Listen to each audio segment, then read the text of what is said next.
Lezi indaba zehora lokuqala sikwethulela zona bukhoma ekomkhulu le-SABC e-Auckland Park eGoli mukele nazi ezinohlonze eminje.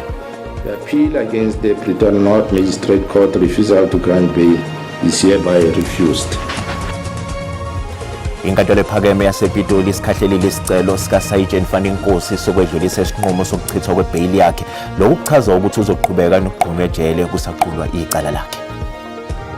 Knew for a fact that Isipingo would not keep these exhibits, whether it was explicitly told to me or whether I had drawn that inference from my previous experience with the station. Ikhomishana kaMadlanga namhlanje elalela ubufakazi bephoyisa okuneyinzolo zokuthi liyathinteka ekuntshontshweni kwezidakamizwa zenani lezigidi ezingama200 zamarandi ezanyamalala ehhovisi lama-Hawks ePortshepstone ngo-2021. And while we are fixing, we have all our officials on that high alert mode. Abezimo eziphuthumayo basiqaphile isimo kumkhandlu idolobha iNelson Mandela Bay e-Eastern Cape ngemva kokukhishwa kwesexwayiso sesimo sezulu esibi esisesigabeni sesishiyagalombili. These boys on their own with their clubs, they've acquired enough experience. Karuma sibhakwe zemidlalo lo wabe eyiphini lomqeqeshi weBafana Bafana uTrot Mulot ukuthi iqembu lesizwe lizoba nesikhathi esanele sokuzilungiselela kwelaseMexico yize uhambo lwayo lubambezeleke ngosuku olulodwa. Ukuthola kube kwembukeli ngiyakwamukela ezindabeni zehora lokuqala ezikunqaba phambili kanti futhi ke ezihamba phambili ku-SABC 1 eMzansi for sure kanjalo naku-SABC le high. Igama lami ngikuDaud Phungula Mbukela ke singene kuzo ezihamba phambili mina nje.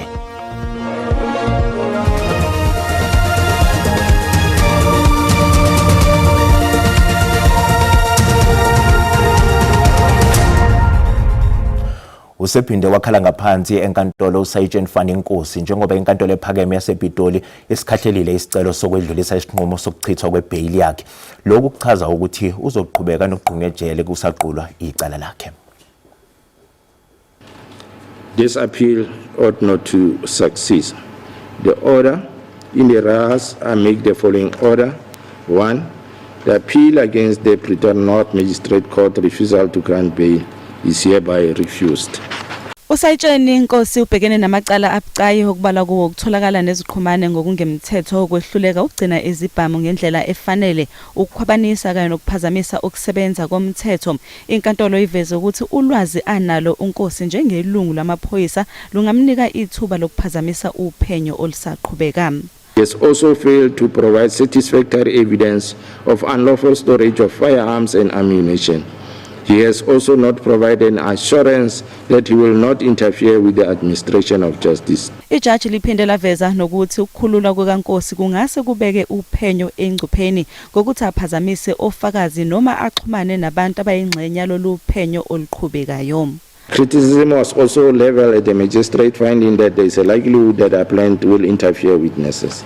This is based on the fact that majority of the state witnesses will be police officers. But the inquiry does not end there. The appellant was found in possession of police dockets and several names of the suspects are mentioned in those dockets. Usayitsheni Fanninkosi usazoqhubeka agcinwe esitokisini kuze kube kushaya isikhathi sokubuyela enkantolo njengoba kusaqhutshwa uphenyo. Icala elibhekene nabalisi abathathu abasola ngokusoco ngalo wabe ngunobhala jikelele we-ANC Youth League uSindiso Magaqa lihlehliselwe incwaba ukuze kuqale isigcawu esandulela ukuqulwa kwecala. Ukuzwa kabanzi ngalolu daba njengamanje sixhumana nentatheli yeziko lezindaba ze-SABC uAnda Mhlongo nkanise enkantolo ephakeme yaseMgungundlovu. Ndlovu. Mamhlongo asikubingelele sikwamukele ezindabeni zehora lokuqala emini bese cela nje usitshele ngokuqhubeka enkantolo namhlanje njengoba icala sehlehliselwe incwaba.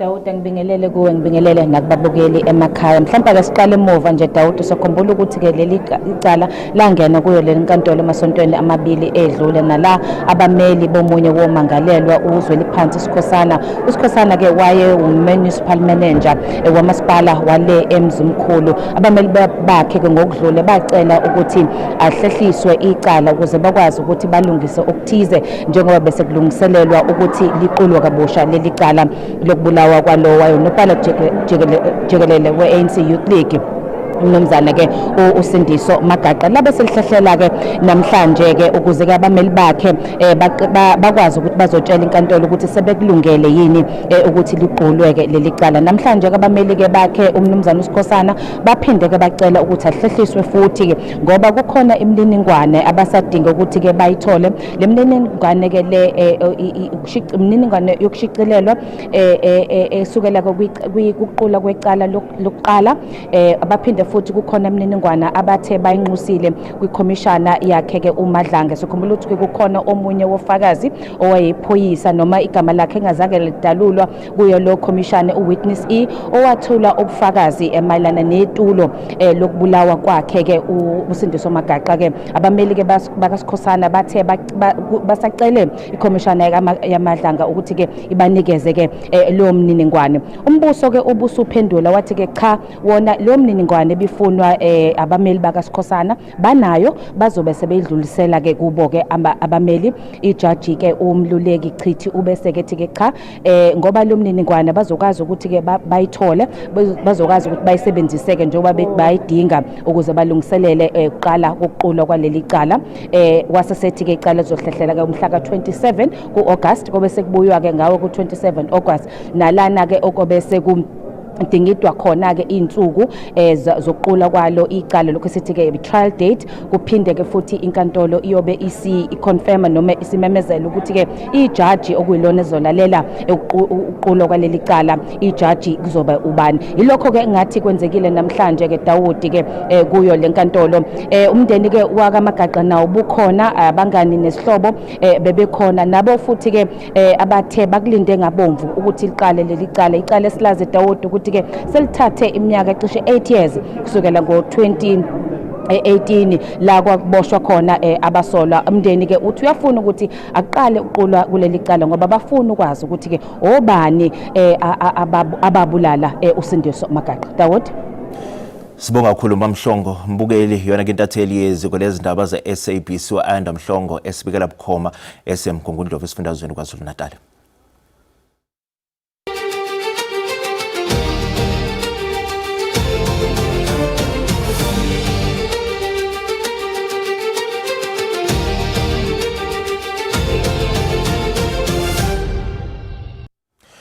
Ikhomishana kaMadlanga namhlanje ilalela ubufakazi bephoyisa okwakuney'nsolo zokuthi liyathinteka entshontshweni kweyidakamizwa zenani ley'gidi ezingama200 zamarandi ezanyamalala ihhovisi lama-Hawks ePortshepstone ngo-2021.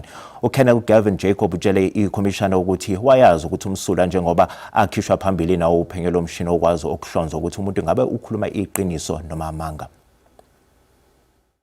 uKenneth Jacob uhola uphiko lwamacala obugebengu obuhleliwe eThekwini ngomunye wamaphoyisa ayeseqhulwini ngohlelo lokwenganyelwa komthamo omkhulu wesidakamizwa ezatholakala isiphingo. Utshele isithangamo sekhomishana ukuthi akanayo incazelo ecacile ukuthi kungani amanye amaphoyisa asesikhundleni eziphezulu ayengafuni ukuthi umthamo omkhulukazi wesidakamizwa ugcinwe endaweni ephephile esiteshini sasesiphingo kodwa kwakuphoqa ukuthi uthuthelwe ehhovisi lama-Hawks elisePortshepstone. While we were processing or counting these drugs and busy in the parking area at Isipingo, Warrant Officer Perumal even remarked of, hey, you know, the last time what happened with our guys here, we got sick. So all of that was in my mind. And I knew for a fact that Isipingo would not keep these exhibits, whether it was explicitly told to me or whether I had drawn that inference from my previous experience with the station. Ebufakazini bakhe bestatemende uKenneth Jacob umile kwelokuthi umsulwa odabeni lokwebiwa kwesidakamizwa ezanyamalala ngendlela engaqondakali ngaphakathi ehhovisi lama-Hawks ePortshepstone. I must add that I bore no knowledge, neither am I involved in the theft of drugs. I was questioned and polygraphed with regards to this incident. I passed the polygraph test, but I understand now it doesn't carry much weight, Commissioners, but Izinsolo ezibucayi ngokulahleka kwesidakamizwa ezazigcinwe ehhovisi lama-Hawks kusolakala ukuthi kwenzeka ngomshosha phansi kuhlangene izikhulu ezithile zamaphoyisa eziwumshungu nobhongoza abakhulu abahweba ngesidakamizwa. Isithangamo sekhomishana kaMadlanga siyaqhubeka ePitoli.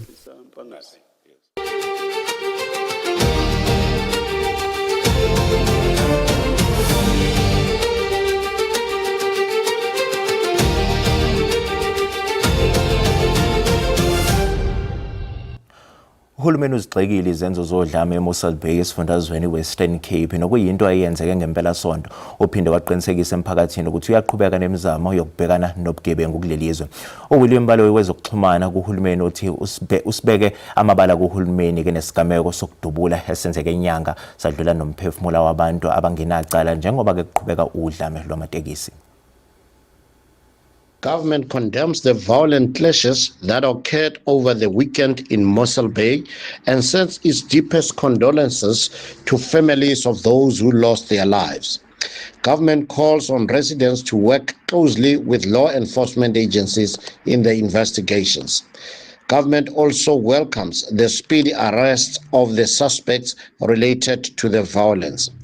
Government calls on members of the public to address all concerns relating to crime and undocumented migration through lawful and legal processes and not through violence, intimidation, or attacks on individuals based on nationality, ethnicity, language, or cultural identity.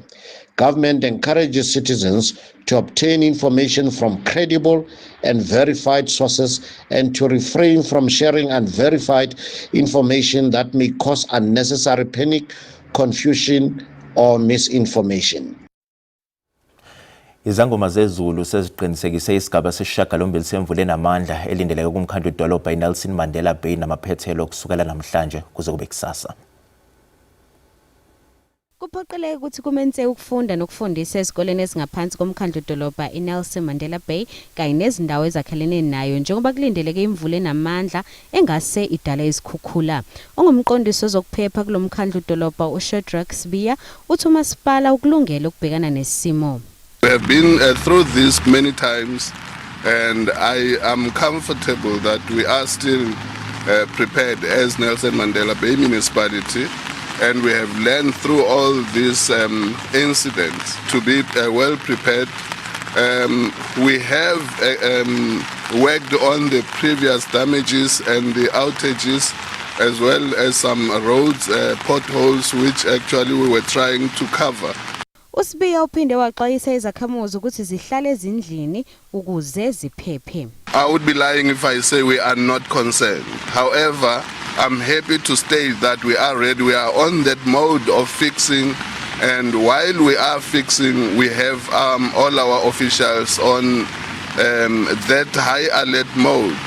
And just to advise on the motorists especially, not to take chances if they drive on the roads because those potholes have not yet fully repaired. Uphinde wathi yize inqalazinda ilungisiwe kodwa usemkhulu umsebenzi okumele wenziwe kakhulukazi kunqalazinda umgwaqo yalimala ngesikhukhula ezidlule.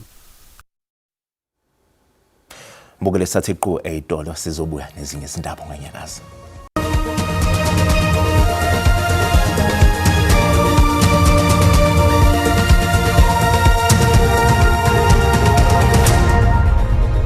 Mbukela sikubingelele sikwamukela uma ngabe usanda ngena odabeni oluphambili besibike ukuthi Inkantolo ephakeme yasePitoli isikhahlelile isicelo sika Sergeant Fani Nkosi sokwedlulisa isinqumo sokuchithwa kwebhayili yakhe lokhu kuchaza ukuthi uzoqhubeka nokuqhuma ejele kusaqulwa icala lakhe. Mbukela sikhumbuza ukuthi le indaba ziyatholakala ku YouTube na ku SABC Plus ngena kuzo zicinge ngamagama athi SABC izindaba na kanjani uzozithola kumjalo bazo. Umengameli wezwe uCyril Ramaphosa uvumile ukuthi ukugcwala kwabo kufika abakuleli ngokungemthetho kukhinyabeza uhulumeni ekuhlinzekeni ngezidingo nqangi kanye nokudala amathuba omsebenzi. Umengameli uthi bonke abantu abakulelizwe kumele bathobele imithetho yalo kanti uphinde waxeka udlame nokucasa ngokobuzwe okubhekiswe kwabo kufika. Umongameli Cyril Ramaphosa ebewisa intetho yohlahlo lwabuwomali yeParlamente uye waqwalasela umba wokuhlumisa ezoqoqosho, ukulwa inhlupheko kwaye nokuqinisa ubume boburhulumente. Uphinde wavelela nomba odla isizwe wabafiki abangekho mthethweni. We need to deal with illegal migration. We have seen how illegal immigration into our country can put pressure on our public services and undermine our efforts to create decent work for all. Uye wazigxibha nezehlo zodlame olujoliswe kubafiki. As a society, we must stand against all forms of disinformation, of incitement, of false information being spread around, of racism and ethnic mobilization. Umongameli Ramaphosa uthi ingxelo yekomishoni kaJaji Madlanga iza kunceda ukulwa ulwaphulomthetho olucetyiweyo. The South African Police Service, working with the National Prosecuting Authority, set up a special task team to investigate referrals arising from the commission. Kulindeleke kuba umongameli Cyril Ramaphosa aphendule kule ngxoxo-mpikiswano ngoLwesithathu. Kwiindaba ze-SABC, ndingubulelani Philip eParlamente.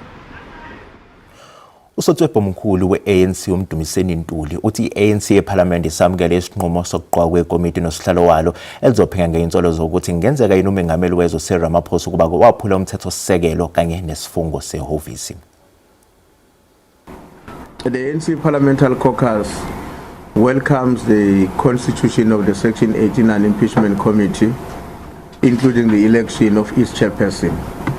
The committee has a mandate to investigate allegations that President Cyril Ramaphosa may have breached the Constitution and his oath of office.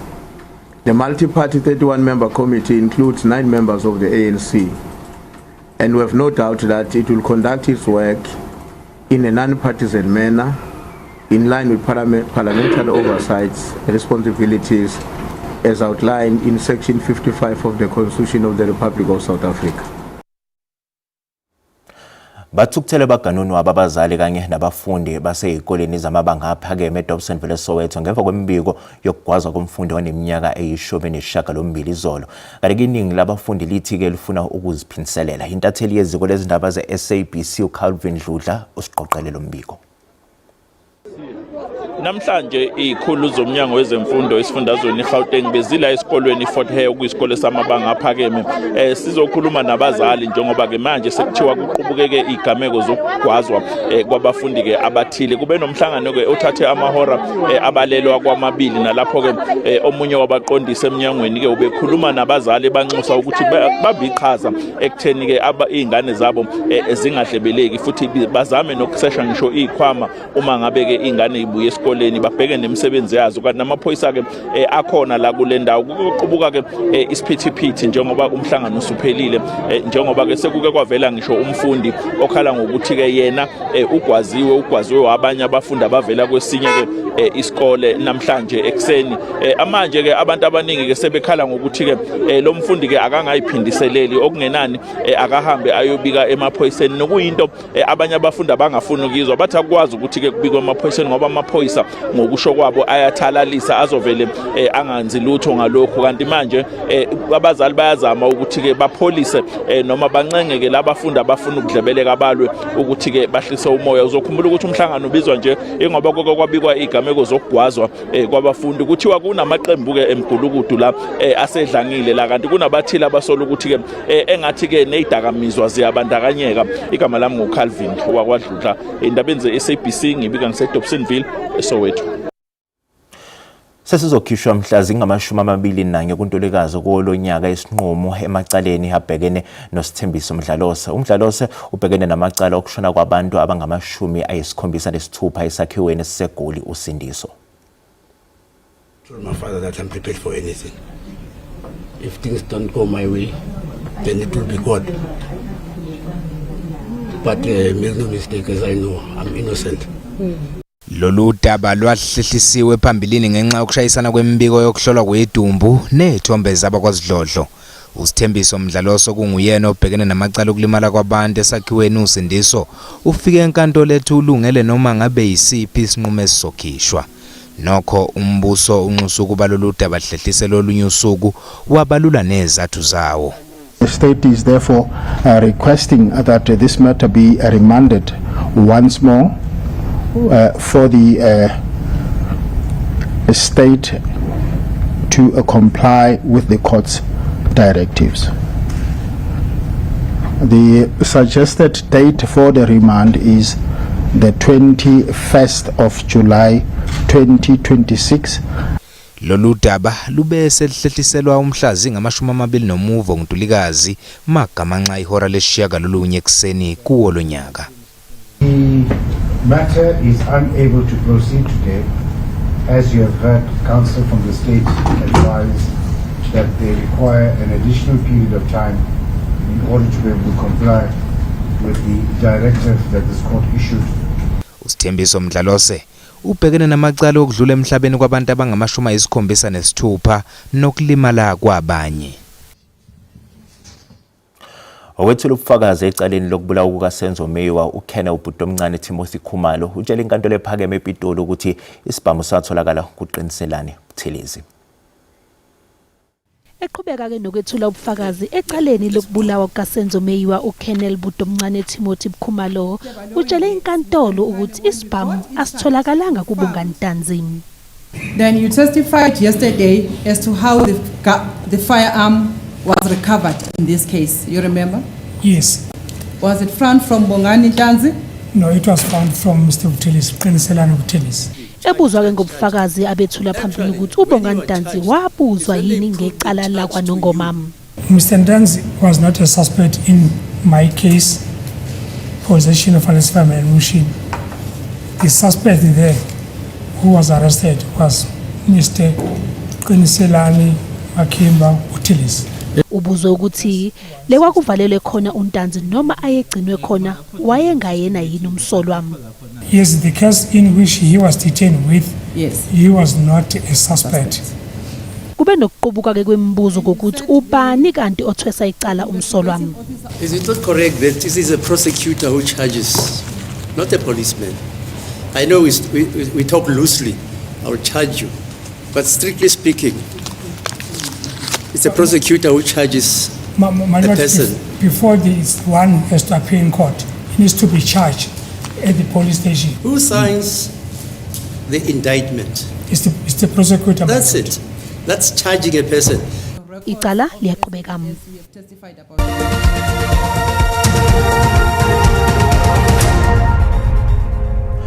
Lo wabe yiphini lomqeqeshi weBafana Bafana uTrot Mulot uthi iqembu lesizwe lizoba nesikhathi esanele sokuzilungiselela kwelaseMexico yize uhambo lwayo lubambezeleke ngosuku olulodwa. Umulot usho lokhu ke nje iBafana isiqalile ukuzilolonga ngemva kokutheleka ePachuca kwelaseMexico.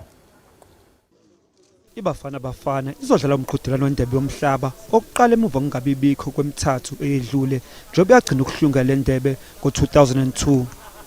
INingizimu Afrika yadlala kahle kulomqhudelwano eSouth Korea lapho yakwazi ukushaya amagoli kuyona yonke imidlalo yayo. Umlotho wayeyiphini lomqeqeshi weBafana Bafana ngaleso sikhathi. We are there as South Africa. We have qualified, which is very, very important. And from that qualification, we will then look at our group. I mean, the likes of Mexico, we have played against them in the past. I'm sure the method, the way Mexicans approach the World Cup, because it's their natural flair. But I think we have actually set out a very, very, very prominent national team this time around. Ngisho noma iBafana ibambezelekile ukuthi isuke libangise eMexico ngesikhathi kodwa kunezinye izingqinamba ezizobhekana leli qembu njengokukhathala emuva kohambo olude. Kodwa Umlotho uthi abadlali beqembu baqine ngokwanele ngokomqondo ukubhekana nalezimo. These boys on their own with their clubs, they've acquired enough experience and they're looking forward to perform. iBafana izodlala umgadi neJamaica ngolesihlanu ngaphambi ukuthi idlale umdlalo wayo wokuqala womqhudelwano eMexico ngolwesine oluzayo. Mbokele sathi qo eyitolo kade uma sibuya sizobe sikuphathela umhlahlo wesimo sezulu wena uNyakazi.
Philisi sibeka lapha besikuphathele zona emini zakwethu bayeza nezindaba ngolimi lwesiNdebele emagamanxa ihora lesihlanu ntambama. Kanti thina sizobuya ke nezinye izindaba ngehora lesikhombisa kusihlwa. Kwamanje usale kahle.